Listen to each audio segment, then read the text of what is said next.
الحمدللہ رب العالمین والصلاة والسلام علی سید الانبیاء والمرسلین اما بعد فاعوذ باللہ من الشیطان الرجیم بسم اللہ الرحمن الرحیم سبحان اللہ وبحمدہ سبحان اللہ العظیم الحمدللہ رب العالمین۔ آج کا ہمارا درس رسالہ کشیریہ سے اللہ عز و جل اپنی بارگاہ اقدس میں قبول منظور فرمائے، اپنا قرب محبت اور لقاء نصیب فرمائے۔ کل ہمارا توکل کا باب ختم ہوا، آج باب ہے شکر کا۔ ارشاد خداوندی اعوذ باللہ من الشیطان الرجیم بسم اللہ الرحمن الرحیم لئن شکرتم لازیدنکم، اگر احسان مانو گے تو میں تمہیں اور دوں گا۔ اگر احسان مانو گے، اگر شکر ادا کرو گے تو میں تمہیں اور دوں گا۔ سورہ ابراہیم کی یہ آیت ہے۔ حضرت عطا رضی اللہ تعالیٰ عنہ سے روایت ہے، فرماتے ہیں میں حضرت بی بی عائشہ صدیقہ رضی اللہ تعالی عنہا کی خدمت میں حاضر ہوا اور میرے ساتھ حضرت عبید بن عمیر رضی اللہ تعالی عنہ بھی تھے۔ میں نے عرض کیا آپ نے رسول اکرم صلی اللہ تعالی علیہ وآلہ وسلم کی جو سب سے زیادہ تعجب خیز بات دیکھی ہے اس کے بارے میں فرمائیے۔ یہ سن کر وہ رو پڑی اور فرمایا نبی کریم صلی اللہ تعالی وسلم کا کون سا معاملہ عجیب نہ تھا، یعنی آقا صلی اللہ علیہ وسلم کا کون سا معاملہ عجیب نہ تھا۔ آپ صلی اللہ تعالی وسلم ایک رات میرے ہاں تشریف لائے اور میرے ساتھ بستر میں داخل ہو گئے، یا فرمایا لحاف میں داخل ہو گئے، حتیٰ کہ ہمارے جسم مل گئے۔ پھر فرمایا اے ابو بکر کی بیٹی مجھے اجازت ہو کہ میں اپنے رب کی عبادت کروں۔ ام المومنین رضی اللہ تعالی عنہا فرماتی ہیں میں نے عرض کیا کیا مجھے آپ صلی اللہ علیہ وسلم کا قرب پسند ہے؟ پھر میں نے آپ صلی اللہ علیہ وسلم کو اجازت دے دی۔ آپ صلی اللہ تعالی علیہ وآلہ وسلم یعنی ام المومنین رضی اللہ عنہ فرماتی ہیں میں نے عرض کیا کہ مجھے آپ کا قرب پسند ہے صلی اللہ علیہ وسلم، پھر میں نے آپ کو اجازت دے دی۔ آپ صلی اللہ تعالی وسلم پانی کی ایک مشکیزہ کی طرف کھڑے ہوئے اور وضو فرمایا اور بہت سا پانی بہایا، پھر کھڑے ہو کر نماز پڑھنے لگے اور رونا شروع کر دیا، یہاں تک کہ آپ صلی اللہ علیہ وآلہ وسلم کے آنسو آپ صلی اللہ علیہ وسلم کے سینے پر بہنے لگے۔ پھر رکوع کیا تو اس میں بھی روتے رہے، رکوع میں روتے روتے سر مبارک اٹھایا، پھر سجدہ کیا اور روتے رہے، پھر سر مبارک اٹھایا تو رو رہے تھے۔ آپ صلی اللہ تعالی علیہ وسلم مسلسل اسی حالت میں رہے، حتیٰ یعنی یہاں تک کہ حضرت بلال رضی اللہ عنہ نے حاضر ہو کر نماز کی اطلاع کی۔ ام المومنین رضی اللہ تعالی عنہا فرماتی ہے میں نے عرض کیا یا رسول اللہ صلی اللہ تعالی علیہ وآلہ وسلم آپ کیوں رو رہے تھے؟ حالانکہ اللہ عز و جل نے آپ کے سبب سے آپ کے اگلوں پچھلوں کے گناہ بھی بخش دیے، یعنی ان سے دور رکھا، یعنی آپ کی وجہ سے آپ کے اگلے پچھلے بھی معاف کر دیے گئے ہیں، یعنی جو پہلے گناہ کر رہے تھے صحابہ کرام جب کلمہ پڑھ لیا وہ بھی معاف ہو گئے، جو بعد کی امت گناہ گار ہے وہ بھی تیری وجہ سے، تو کیوں رو رہا ہے؟ یعنی اے محبوب تیری وجہ سے تو اور کی جو ہیں رونے بند ہو رہے ہیں، کہ آپ کیوں رو رہے تھے؟ آپ صلی اللہ تعالی وسلم نے فرمایا کیا میں شکر گزار بندہ نہ بنوں اور میں ایسا کیوں نہ کروں؟ سمجھ میں بات آ رہی ہے کہ رسول اللہ صلی اللہ علیہ وسلم نے فرمایا کہ کیا میں اللہ عز و جل کا شکر گزار بندہ نہ بنوں اور میں ایسا کیوں نہ کروں، یعنی میں کیوں نہ روؤں، میں کیوں شکر ادا نہ کروں؟ جب کہ اللہ عز و جل نے یہ آیت نازل فرمائی ہے، ترجمے کی طرف غور کرو، بے شک آسمانوں اور زمین کی پیدائش اور رات دن کا بدلتے آنا اور کشتی کے دریا میں لوگوں کے فائدے لے کر چلتی ہے، اور وہ جو اللہ عز و جل نے آسمان سے پانی اتار کر مردہ زمین کو اس سے جلا دیا اور زمین میں ہر قسم کے جانور پھیلائے اور ہواؤں کی گردش اور وہ بادل کہ آسمان و زمین کے بیچ میں حکم کا بندہ ہے، ان سب میں عقل مندوں کے لیے ضرور نشانیاں ہیں۔ یعنی نبی کریم صلی اللہ علیہ وسلم اس آیت کی تلاوت فرما رہے تھے اور رو رہے تھے، یعنی کہ وہ پروردگار کہ ہم پر کتنے احسانات ہیں کہ آسمان اور زمین کی پیدائش، یار اس پہ غور تو کرو، آسمان اور زمین کی پیدائش، آسمان بغیر میٹیریل کے، بغیر جگہ کے، بغیر مستری کے، بغیر ناپ کے، بغیر ستون کے، بغیر گلنے سڑنے خراب ہونے قائم ہے۔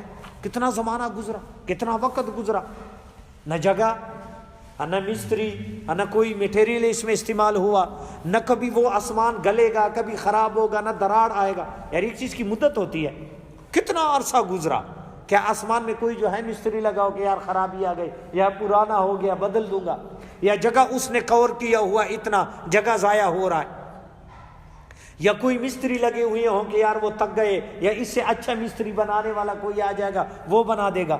تو کہتے ہیں کہ تو غور نہیں کرتا، تیرے پاس عقل نہیں ہے کہ آسمان اور زمین، پھر زمین کو بچھایا پانی پر، کیا پانی کے اوپر مٹی ٹھہر سکتا ہے؟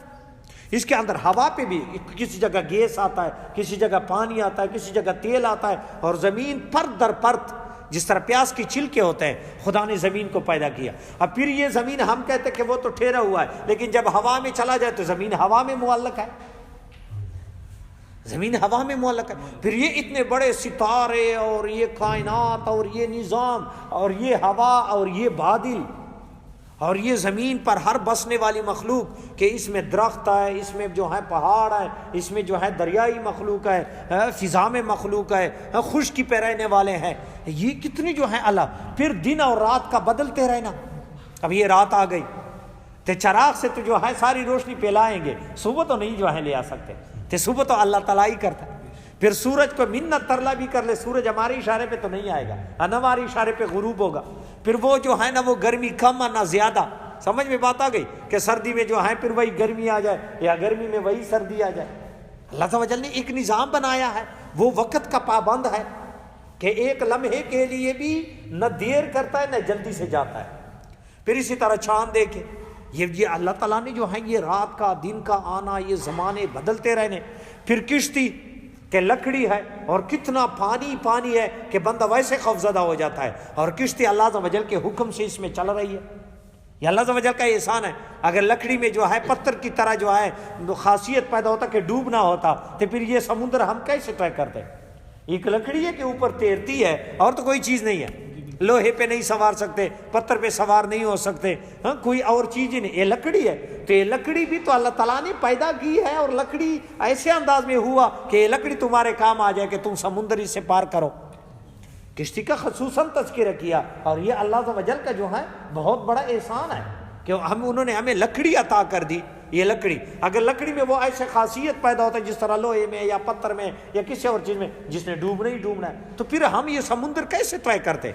تو کہتے کہ کشتی دریا میں لوگوں کے فائدے لے کر چلتی ہے، ہاں، اور آسمان سے پانی، بارش نہ ہو تو بیماریاں پریشانیاں. ہاں اب تو جو ہیں جہازوں میں جو ہیں وہ کہتا ہے بارش برسات ہے، تو جہاز کی بارش کیا ہوگی؟ پانی چڑھائے گا، جہاز کا خرچ آئے گا، تو بادل تو فری میں برستا ہے، اور ایسا برستا ہے کہ اس میں برکت ہے، جہاز کے پانی میں برکت نہیں ہے. اور اللہ تعالیٰ نے وَأَنزَلْنَا مِنَ السَّمَاءِ مَاءً مُبَارَكًا کہ اللہ عز و جل نے آسمان سے برکت والی پانی اتارا. تو یہ بادل جو ہے یہ ایک بہانہ ہے، ایک سبب ہے، بادل میں بارش نہیں ہے، یہ یاد رکھو. بادل جو ہے، ورنہ جو ہے جہاز اس میں سے گزار دے، خود گزر جائے تو کبھی بھی گیلا نہیں ہوگا. یہ اولے جو برستے ہیں اولے، تو اس میں سے جہاز بھی گزرتا ہے، تو جہاز تو کبھی نہیں ٹکرایا تھا کہ یار برف کا جو ہے وہ ٹکر کھایا، اور کتنے بڑے بڑے اولے آتے ہیں. یہ سارے بادل ایک سبب ہے، بارش آسمان سے آتی ہے کہ اللہ عز و جل نے آسمانوں میں اوپر جس طرح زمین پہ جو ہے سمندر ہے پانی کے جو ہے، نیچے جو ہے دریا ہیں، اسی طرح ہواؤں میں فضاؤں میں اللہ عز و جل کی غیبی جو ہے سمندر ہے یا جو بھی آسمانوں میں. پھر اللہ عز و جل اس بادل کو لے آتا ہے، اوپر سے حکم ہوتا ہے، وہ بارش آتا ہے، اور ہر قطرے کے ساتھ ایک فرشتہ آتا ہے جو بادل سے گزرتے ہوئے ہمارے لیے آتا ہے. ہم شادی کرتے تو بچہ پیدا ہوتا ہے، ایک تو یہ شادی کرنا ایک سبب ہے، ورنہ شادی بھی ہوتی ہے بچہ بھی نہیں ہوتا، پریشان ہوتا ہے کہ یار اولاد اللہ تعالیٰ دے دے. ہاں اب اگر شادی کے تو اس طرح ہونا تھا تو پھر تو جو ہے ہر بندے کا ہونا تھا. نہیں، اللہ عز و جل چاہے تو اولاد دے دے، نہیں چاہے تو وہی شادی ہوتی ہے جو ہے اولاد نہیں ہوتی. سمجھ میں بات ہے؟ اس طرح بادل ہے تو بادل میں رسول اللہ صلی اللہ علیہ وسلم بھی یہ دعا کر دیا، بادل دیکھتے یا الہ العالمین یہ بادل عقیم نہ ہو. عقیم بانجھ پن کو کہتے ہیں، بانجھ یعنی جس عورت کا بچہ نہیں ہوتا وہ کہتے ہیں یہ بانجھ ہو گئی. سمجھ آ رہی ہے یہ لفظ؟ تو کہتے ہیں یا رسول اللہ صلی اللہ علیہ وسلم دعا کرتے یا الہی یہ بادل ہمارے لیے بانجھ نہ کر دے، اس میں بار آور کر دے کہ بارش آ جائے. یہ نہ ہو جو ہے جس طرح بانجھ جیسے گائے ہوتی ہے جو ہے وہ جو ہے حمل نہیں جو ہے وہ بچہ نہیں ہوتا، تو اسی طرح جو ہے رسول اللہ صلی اللہ علیہ وسلم بھی جو ہے. تو اس کا مطلب ہے کہ جو ہے یہ بادل اللہ عز و جل کی طرف سے جو ہے اس کے اندر اوپر سے جو ہے وہ بارش آتی ہے. کہ بارش قرآن مجید میں بھی اللہ تعالیٰ فرماتا ہے وَأَنزَلْنَا مِنَ السَّمَاءِ مَاءً، یہ پانی جو ہے آسمانوں سے آتا ہے. پانی آسمانوں سے آتا ہے، بادل اس کے لیے ایک سبب بن جاتا ہے، تو پھر جو ہے وہ فرشتے جو ہیں اس کو جو ہے اتارتے ہیں اور آتے ہیں۔ تو اس آیت میں پھر اللہ تعالیٰ فرماتا ہے زمین میں ہر قسم کے جانور پھیلائے۔ اب دیکھ رہے کتنی مخلوقات ہیں، انسان آئے جو آئے، جانور آئے، درندے چرندے کیڑے مکوڑے، کتنے اقسام۔ پھر ہواؤں کی گردش، ہوا جو ہے مطلب ساون کے مہینے میں ہوا رک جائے ہیں تو پنکھا بھی چلتا، کہتا حبس ہے مر رہا ہے، تو اے سی بھی جو ہے پریشان، سمجھ۔ تو ہوا جب تھوڑی سی چلنے لگ جاتی ہے تو سارے فریش ہو جاتے ہیں، جو ہے پنکھا نہ بھی چلے تو ہوا کا قدرت حبس ہو جاتی ہے، بندے کا سانس گھٹنے لگ جاتا ہے۔ تو ہواؤں کی جو ہے وہ گردش کہ ہوائیں جاتی ہیں کبھی کدھر سے جو ہے، ہاں یہ بعض ہوائیں فصلوں کو پکا دیتی ہے، بعض جو ہے مطلب یہ کہ ٹھنڈ کو لے آتا ہے، اسی طرح جو ہے ہاں۔ اور آسمان اور زمین کے بیچ میں بادل کو بندھا ہوا ہے، بادل جو ہے آسمان اور جو ہے زمین کے بیچ میں سے جا رہا ہے۔ اگر ایک جگہ رکا ہوتا تو پھر کیا کرتے، بارش سارا عمر برس جاتی تھے، وہ تو گل جاتے نیچے سارا کچھ۔ جیسے اللہ عز و جل نے پھر پانی جو ہے بھیجا، ہاں پانی جب بھیجا تھا اللہ عز و جل نے نوح علیہ السلام کی قوم پہ، وہ کون سا بادل سے آیا، آسمان سے ٹپک رہا تھا۔ اللہ تعالیٰ نے اوپر سمندروں کو حکم دیا کہ برس جاؤ، تو پھر پانی اتنا برسا، زمین کو حکم دیا تو بھی جو ہے پانی نکل دے، تو کشتی جودی پہاڑ پہ ٹھہر گئی اور ساری دنیا، نوح علیہ السلام کی قوم طوفان نوح سے غرق ہو گئے۔ تو پانی کو حکم دیا، وہ نیچے جب زمین نے بھی پانی نکالا، آسمان نے بھی پانی برسایا۔ تو یہ اللہ عز و جل کا کار و غضب ہے۔ بارش بھی اتنا ہونا چاہیے جتنا جو ہے ہمارے لیے فائدہ ہو اور برکت ہو۔ رسول اللہ صلی اللہ علیہ وسلم اللہم علی الاکام والاجام والزراب والاودیۃ ومنابت الشجر، یا الہی ہمارے لیے بارش بس اتنا ہی کافی ہے، اب پہاڑوں پہ کر دے، جنگلوں پہ برسا دے، ہاں مطلب یہ کہ جو ہے جہاں جہاں ان کو ضرورت ہے اس جگہ پہ ہو جائے، یا الہ العالمین ہمارے لیے بس اتنا ہی کافی ہے۔ رسول اللہ صلی اللہ علیہ وسلم دعا مانگتے تھے، پھر بارش جو ہے وہ پڑ جاتے تھے، جو ہے بادل اور چلے جاتے۔ تو فرمایا کہ اس میں عقل مندوں کے لیے ضرور نشان ہے۔ تو جو پروردگار زمین آسمان اور ہوائیں اور بادلیں اور یہ رزق تمہارے لیے مہیا، زمین پہ پوری زمین مخلوق سے جو ہے بھر جائے، تو اسی زمین سے لوگوں کے لیے اناج اللہ نے اگانا ہے۔ اناج کوئی آسمان سے نہیں آئے گا۔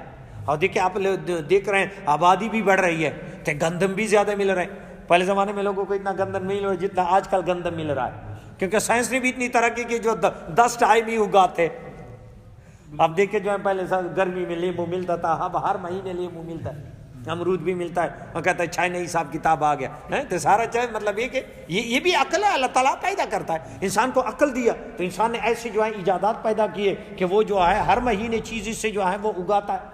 یہ بھی تو خدا کا کام ہے، انسان نے جو ہے عقل انسان کو دیا، خدا نے دیا، اور پھر خدا ہی جو ہے یہ چیزوں کو۔ تو اسی طرح جتنی آبادی بڑھتی ہے تو سال میں پھر ایک مرتبہ اب گندم ہوگا، میں کہا ہر مہینے میں گندم بوئیں گے بھی، جیتے بڑے بھی ہوں گے تو کاٹے بھی جائیں گے۔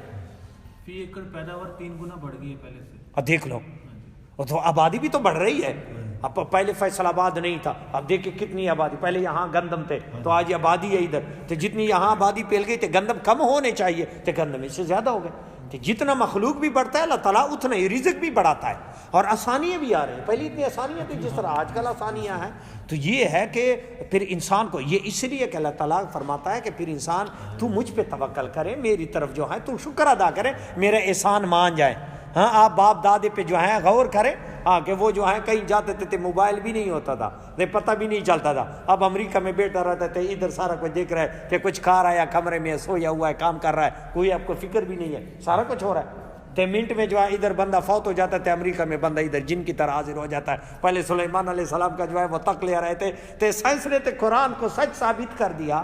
سائنس نے، انگریز جو ہیں سارا اب معجزے بھی مان رہے ہیں، قرآن کی سارے باتیں مان رہے ہیں۔ اسے پوچھتے کیوں مانتے، کہتے جب ہمارا سائنس ہی جو ہے سارا کچھ کر سکتا ہے تو پھر اس زمانے میں جو ہے ولیوں یا نبیوں نے نہیں کیا۔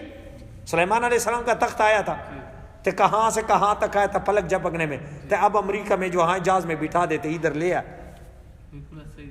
مثال دے رہا ہوں، جو گاڑی میں جو ہے ایک چیز لاہور میں بٹھا دے تو 2 گھنٹے میں ادھر جو ہے وہ سارا جو ہے فرنیچر کا سامان پہنچا دے گا۔ تو پھر جب سائنس یہ چیزیں جو ہیں آپ کے لیے کرتا ہے تو پھر اس زمانے میں جو ہے قرآن کے وہ اولیات ہیں، وہ تو خدا داد طاقت تھی اس کے پاس، تو وہ جو ہے نہیں کر سکتے۔ اب جو ہے کہتے ہیں رسول اللہ صلی اللہ علیہ وسلم کے بارے میں جو ہے جو ہمارے جو ہے پہلے علماء جو ہیں مطلب ایک حاضر و ناظر ہے، غیب کا علم ہے، اور یہ ہے جو ہے اب موبائل اور ٹی وی نے سارا کچھ سچ ثابت کر دیا۔ جب ٹی وی ادھر جو ہے بند کمرے کے اندر جو ہے ایک پروگرام ہو رہا ہے تو امریکہ میں سارے لوگ جو ہیں وہ دیکھ رہے ہیں، تو پھر جو رسول اللہ صلی اللہ علیہ وسلم کو جو اللہ تعالیٰ نے ایسی آنکھیں دی ہیں، ما زاغ البصر وما طغى، تو یہ ادھر کی چیز نہیں دیکھ سکتی۔ ایک انگریز کی ایجاد پہ اگر بندہ کہے کہ انگریز کا ایجاد یہ سارا کچھ ہے، تو پھر خدا کا ایجاد نہیں کر سکتے؟ انگریز کی ایجاد پہ یقین ہے، اور خدا تعالیٰ نے جو پیدا کی، اور جس کو قرآن میں جو ہے ثبوت ہے ما زاغ البصر وما طغى، وہ جو ہے نبوت کی آنکھیں تجھے یہاں نہیں دیکھ سکتے، وہ نبوت کے کان کہ ادھر موبائل لگا کے تے سارا کام ہوتا ہے، تو وہ نبوت کے کان جو ہے مدینے میں تیرا درود نہیں پڑھ سن سکتے؟ یار وہ اللہ نے بنائے، اور یہ جو ہے ایک جو ہے انگریز کی جو ہے ایجاد ہے۔ تو بات یہ ہے کہ قرآن نے جو ہے معراج کی بھی جو ہے کیسی واقعات جو ہیں، اب جب یہ چاند پہ جو ہے چڑھ گیا اور راہ کٹا اور یہ سارا کچھ، کہ یار ہم اتنے جو ہے فاصلے میں، ہاں اتنا فاصلہ جو ہے اتنے منٹوں میں طے کرتے ہیں، تو جو بوراک ہے، جو برق کی جمع ہے، تو وہ اتنی جو ہے پلک جھپکنے میں وہ نبی کو کیسے نہیں لے جا سکتے؟ تو سائنس آج کل جو ہے ہمارے تمام جو ہے مطلب یہ کہ یہ جو طریقے تھے رسول اللہ صلی اللہ علیہ وسلم کی جو ہے معجزات ہیں، وہ سائنس کی وجہ سے سچے ثابت۔ انگریز بھی مان رہے ہیں کہ یار واقعی اس میں کچھ ہے، کیونکہ وہ تحقیق کریں، اور تحقیق سے جب اپنا جو ہے وہ کوئی مطلب یہ کہ نیا وہ تجربہ کر لیتا ہے، تو پھر اس سے ہمارے لیے ایک ثبوت بنتی ہے کہ یار تو انگریز ہو کہ تیرا تجربہ یہ ہے جو اللہ عز و جل نے اپنی قدرتوں سے بنائے یا پیدا کیے، تو اس میں جو ہے کیا نہ ہوگا۔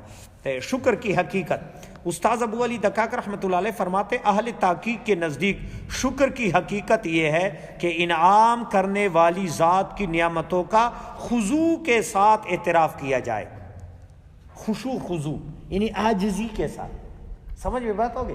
خشوع عاجزی جو ہے خضوع کے ساتھ اعتراف کیا جائے، اور اسی بنیاد پر اللہ عز و جل بھی اس صفت سے مجازن موصوف ہوتا ہے کہ اسے شکور کہا جاتا ہے۔